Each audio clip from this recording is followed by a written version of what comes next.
Kelvin Gastelum is finally back in the win column as he beats Chris Curtis by unanimous decision. And wow, that was a banger of a fight. It started off pretty slow, but once both of them started swinging, they didn't stop. So first round, Kelvin Gastelum came faking the low kick and feinting the low kick, but shooting the low kick as well. He landed a lot of low kicks in the first round. He had his jab and his 1-2. Chris Curtis, he didn't rock Kelvin Gastelum, but he sent him back with a 1-2. But that was all for Chris Curtis in the round, and it was just Kelvin Gastelum outpointing Chris Curtis in that round. And the second round, it was much closer, but Kelvin Gastelum, he was winning that fairly. You could see that Kelvin Gastelum was doing more damage, but Chris Curtis kept on shooting body shots, and you could see when we got to the third round, they were having an effect on Kelvin Gastelum.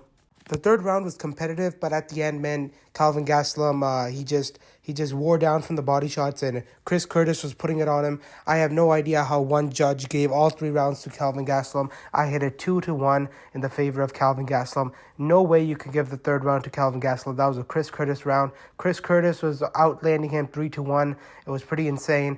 And they were pretty close on strikes, but Kelvin Gastelum was landing the better strikes aside from round 3.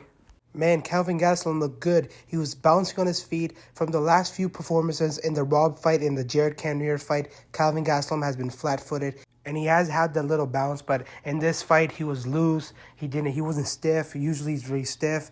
And yeah, even his he tried taking down Chris Curtis, and he couldn't get the takedowns, but his clinch work was pretty good.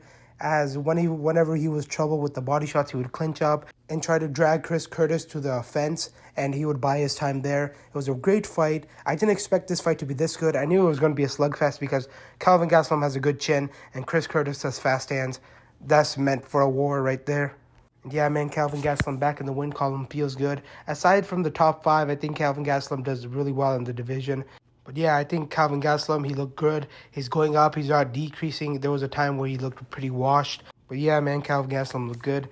Chris Curtis just KO'd Walking Buckley, and Chris Curtis ain't no joke. Yeah, good winning by Kelvin Gastelum. Love to see him in the win column. Thank you guys for watching. Have a good day.